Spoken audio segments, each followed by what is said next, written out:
Hello students, आज मैं आप लोगों को मेटाबॉलिज्म ऑफ पॉलीएमीन्स के बारे में बताऊंगी। Metabolism means first we will deal with biosynthesis and then its breakdown. Polyamines are synthesised from the amino acid ornithine. देखिए, पॉलीएमीन्स जो है इसका प्रिकर्सर होता है ornithine, so they are synthesised from amino acid ornithine. Perhaps the first polyamines to be synthesized is putrescine। देखिए, ornithine first changes into arginine।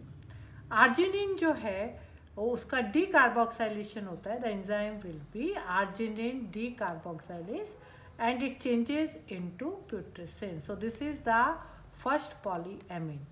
ornithine का अगर starting से ही हम इसका decarboxylation कर लेते हैं with the help of enzyme ornithine decarboxylase, then also putrescine will be formed. So ornithine either changes into arginine or it directly forms putrescine.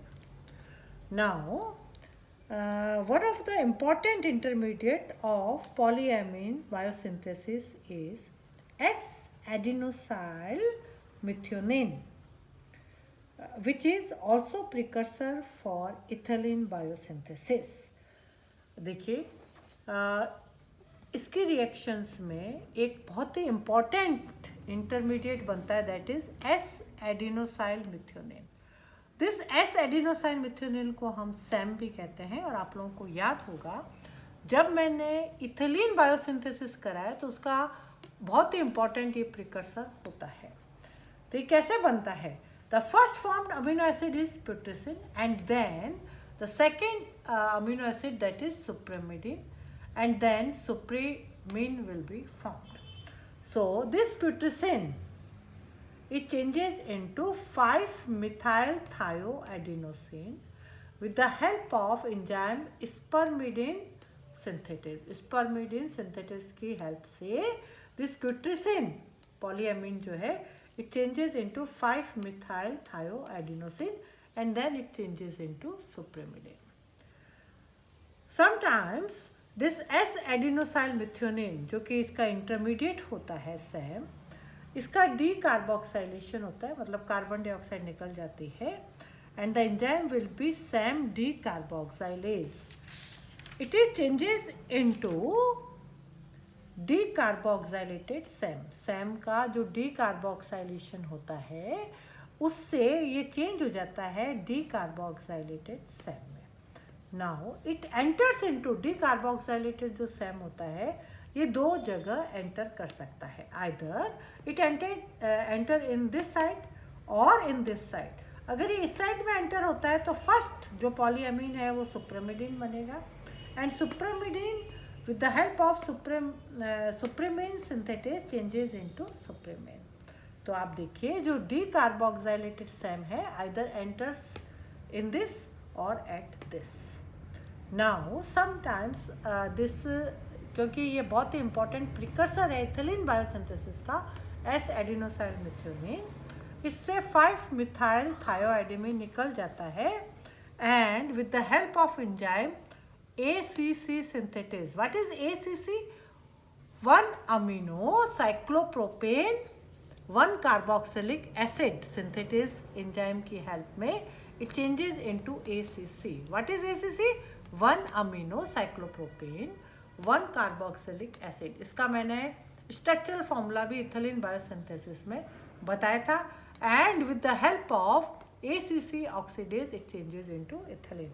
खैर, ये तो इसका एक बाईपास है जिससे इथिलीन बनती है, लेकिन इंपॉर्टेंट चीज बायोसिंथेसिस में क्या है? प्रिकर्सर इज अमीनो एसिड जिसको हम कहते हैं ऑर्निथिन। ऑर्निथिन या तो आर्जिनिन में चेंज होता है या फिर फर्स्ट पॉलीएमीन जिसको हम कहते हैं प्यूट्रेसिन में चेंज होता है। ये जो प्यूट्रेसिन है ये सेकेंड पॉलीएमीन सुप्रामिडीन में, एंड देन सुप्रामिडीन जो है सुप्रामीन में चेंज हो सकता है। इस बायोसिंथेसिस का बहुत ही इंपॉर्टेंट इंटरमीडिएट है जिसको हम कहते हैं एस एडिनोसाइल मिथ्योनिन, जिसको हम सैम भी कहते हैं। इस सैम से या तो इथिलीन बन सकता है या फिर ये यहाँ दो पे, दैट इज सुप्रामिडीन सिंथेटेस या सुप्रामीन सिंथेटेस की जगह एंटर हो सकता है। तो तो this is about the biosynthesis of polyamines. Now second part is, जब हम मेटाबॉलिज्म ऑफ पॉलीएमीन करते हैं तो मेटाबॉलिज्म मीन सिंथेसिस तो हमने कर दिया है. Now we switch over to break down of polyamines. तो आप देखिए पॉलीएमीन्स का जो ब्रेक डाउन होता है उसमें अधिकतर जो एंजाइम होता है वो होता है डायअमीन ऑक्सीडेज. सो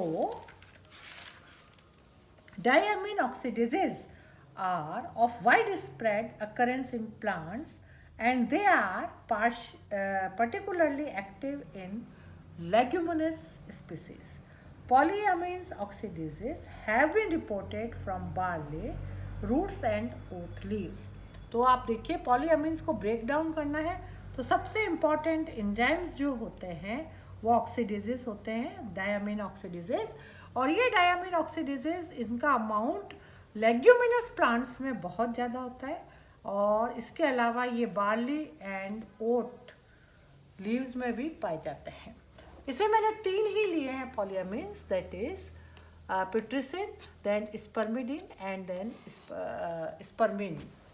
अब आप देखिए जो पिट्रिसिन है इसके डायअमीन ऑक्सीडेज से मतलब ऑक्सीडेशन होगा and it is changes into that is pyroline, ammonia and hydrogen peroxide. This is pyroline, ammonia and hydrogen peroxide. The second is spermidine. इसका अगर डायअमीन ऑक्सीडेज से होता है तो it changes into amino, propyl, pyrimidine, ammonia and hydrogen peroxide. और अगर इसका polyamine oxidase से होता है तो this spermidine it changes into diamino propane and then hydrogen peroxide. तो ये एक्चुअल में ब्रेक डाउन है पॉलीअमीन्स का.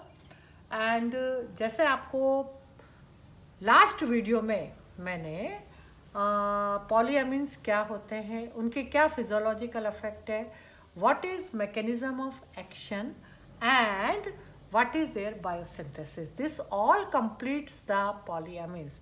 ये एक्चुअल में क्या है कि 5 आपके नेचुरली अकरिंग ग्रोथ रेगुलेटर्स हैं.